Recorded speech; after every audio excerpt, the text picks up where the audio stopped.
Good morning, Uday. Today is Wednesday, December 6th, and here's the heads up brief for today. Today's production to our clients consisted of a total of 87 issues. We covered 51 issues in East Asia Pacific, 24 issues in South Asia, and 12 issues in the EMEA region.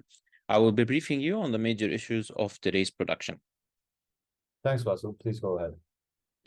In East Asia Pacific, I'll be covering the top three of the 51 issues. In Australia, the Extinction Rebellion group carried out disruptive protests in Melbourne, Victoria today between 7 a.m. and 2:80 a.m. local time, with demonstrations set to persist until December 9th to raise awareness about the climate emergency.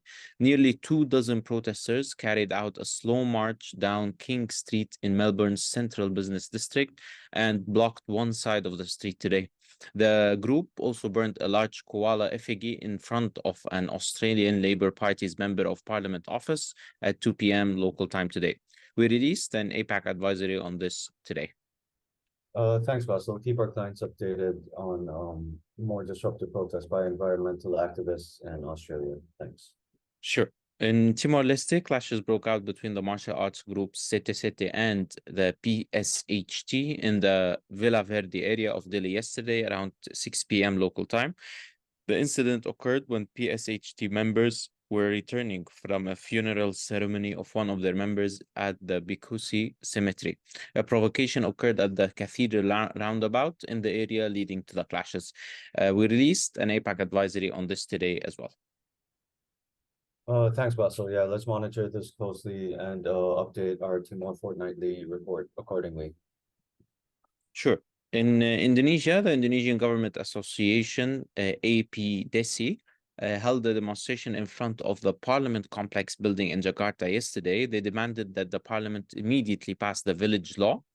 Among their demands is an extension of the village head's term from the original 6 years in 3 periods to 9 years in 2 periods. The protesters burned tires outside the entrance to the parliament complex. The situation also escalated when security forces deployed water cannons to extinguish the fires. Over 1,800 security personnel were deployed to provide security for the event. We also covered this as the major development in the Southeast Asia roundup today.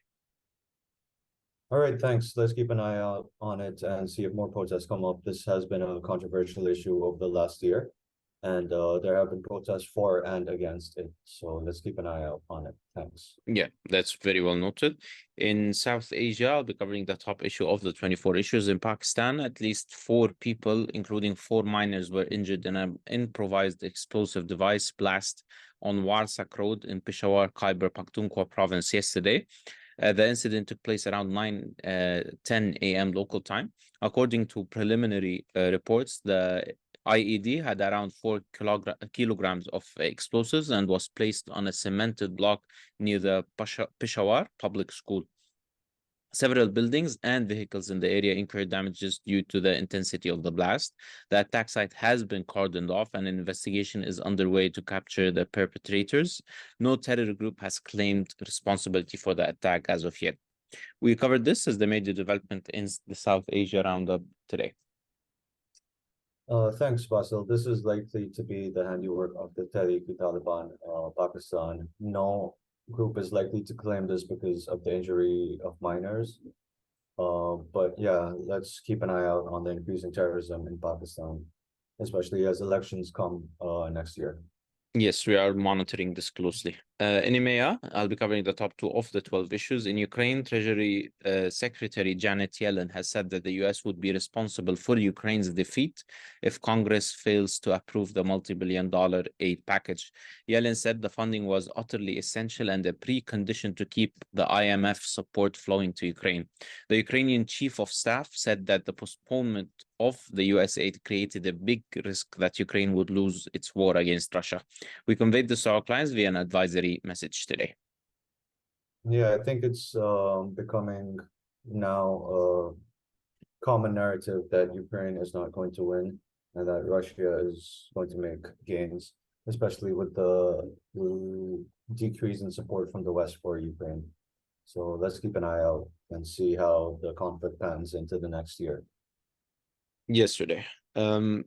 lastly, concerning the Israeli-Palestinian conflict, the IDF carried out its most notable offensive in southern Gaza in Khan Yunis, yes, city. Hamas said its fighter clashed with the IDF following the offensive. Hamas claimed it killed or injured 8 Israeli soldiers and destroyed 24 military vehicles yesterday. But Israel insists only 2 of its troops were killed in the clashes. A Lebanese soldier was killed and 3 others were injured yesterday in an IDF attack in southern Lebanon near the border with Israel. Qatar is pushing for a humanitarian pause in fighting and a permanent ceasefire. We conveyed this to our clients via an advisory message today as well. So the situation doesn't look like it's improving, is it, at this point? It's not improving. It's actually going for the worst, especially after the ceasefire was broken. So it's either we're going to another ceasefire with a temporary humanitarian pause where they can exchange the arrestees from both sides, or we're gonna continue with the escalation from the Israeli side and from Hezbollah and Hamas. All right, that doesn't sound promising. So let's keep updating guys on that. Thanks a lot, Bassel. Yes, sure. That's it for today. Thanks today. All right.